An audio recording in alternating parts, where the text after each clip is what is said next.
El neoliberalismo no es ni nuevo ni es liberalismo, dice Noam Chomsky, y es que cuando se le da todo el poder, toda la autonomía al capital para regular completamente la relación con el trabajo asalariado, el modo de comercializar mercancías, la competencia en el mercado, la activación del capital financiero, la especulación, la fijación de los precios,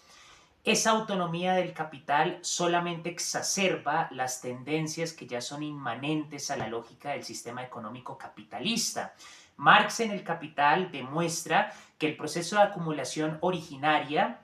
que nos remonta a la esclavitud, al saqueo colonial, a la extracción de materias primas de las colonias y su posterior concentración y centralización, consecuentemente, en el primer mundo, implicó el origen material de la transición del modo de producción feudal a lo que conocemos como capitalismo, y desde entonces el capitalismo ha tenido dinámicas de lo que David Harvey llama acumulación por despojo o desposesión. La gentrificación, el latifundio son formas en las cuales se expropian a los propietarios de tierra, de espacios, para convertirse en espacios al servicio del capital. Por otro lado, la explotación del trabajo por medio de la producción de plusvalía. Hay dos tipos de plusvalía, absoluta y relativa. La plusvalía es la diferencia entre la totalidad del valor que produce un trabajador y el salario que recibe. Todos los trabajadores, no importa si están trabajando con trabajo físico o intelectual o una combinación de ambos, si es en un laboratorio que produce medicamentos o en una mina de sal en el Congo,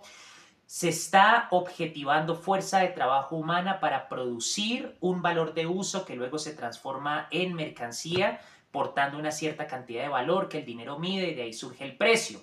Resulta que todos los proletarios, todos los trabajadores generan más valor de lo que se les está remunerando, y ese excedente es el secreto de la ganancia en el proceso de producción del capital. Con el neoliberalismo se tiende a reducir los salarios, las condiciones de los contratos se vuelven más precarias, surge el fenómeno de la tercerización de los contratos, se privatiza el sector del bienestar social que debería proveer el Estado dentro de la concepción del estado de bienestar, y por lo tanto se produce más plusvalía porque hay menos salario, se está generando un mayor excedente, los precios se están fijando cada vez de forma más alta porque hay más valor, pero lo que se le devuelve al productor es cada vez menor, y encima de eso el productor tiene una forma de contrato bastante precaria e incierta, y encima de eso no tiene acceso ni a educación, ni a salud, ni a los fondos de pensión porque se han privatizado.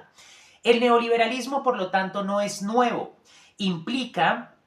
una apuesta para agudizar el control de clase. Desde la década de los 70, el capitalismo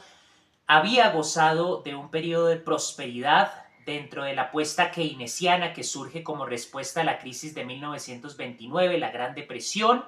y que le apostó al intervencionismo y proteccionismo estatal. Pero a finales de la década de los 70, ya hacia 1980, nos encontramos con una crisis de estanflación y de inflación. David Harvey hace la analogía entre la circulación de capital y la circulación de sangre en el cuerpo humano. Cuando la sangre deja de circular en el cuerpo humano, pues los diferentes tejidos y órganos comienzan a colapsar. Análogamente, los bancos, las grandes empresas, firmas y compañías serían como ese tejido, esos órganos que al no ser irrigados por la sangre, en este caso por el capital, entonces colapsan, entran en bancarrota. En el 2008, por ejemplo, hubo una gran crisis a nivel mundial en Estados Unidos, mientras 4 millones de personas perdieron sus hogares y millones más sus trabajos. El gobierno de Bush hizo un rescate multimillonario para salvar a las principales firmas, compañías y capitales que eran consideradas demasiado valiosas para ser perdidas, para dejar que entraran en bancarrota. Eso en detrimento de la salud, de la educación, de los fondos pensionales y del bienestar social, de la protección que debe dar el Estado. Por lo tanto, cuando a finales de la década de los 70 comienza a aparecer esta crisis de estanflación y de inflación, la apuesta capitalista, primero teóricamente desde autores como Friedrich von Hayek y Milton Friedman, es darle toda la autonomía y todo el poder al capital, desregular el capital, hacer que el Estado ya no esté controlando los procesos económicos, el Estado no interviene solamente cuando ocurre una crisis y solamente para inyectar capital, sobre todo al capital de la especulación, al capital ficticio, a las acciones, al mercado de la bolsa de valores. Y con esa apuesta teórica nos encontramos con Pinochet en la dictadura de Chile, que envía un grupo de economistas llamados los Chicago Boys, que van a donde está enseñando en Estados Unidos Milton Friedman, aprenden de él. Cuando llegan de vuelta a la dictadura de Pinochet, su primer trabajo es negociar los créditos con el Fondo Internacional Monetario. Posteriormente tenemos a Ronald Reagan en Estados Unidos, a Margaret Thatcher en Inglaterra, a Xiaoping en China en 1980 con la liberalización de la economía china. Y en todos estos procesos tenemos la misma apuesta de regular la actividad del capital, dotar al capitalista de completa autonomía para fijar precios, regular la competencia, regular los salarios, privatizar el bienestar social, porque según los neoliberales el bienestar y la protección estatal llevan a las crisis de estanflación, y generar unos procesos económicos que agudizan la acumulación por desposesión, la centralización que lleva a monstruosas brechas de desigualdad, de tal manera que hoy en día, mientras 9 millones de personas se mueren de hambre al año y más de 600 millones de personas subsisten con menos de $2.15, encontramos personajes como Elon Musk que concentran billones de dólares en fortunas privadas.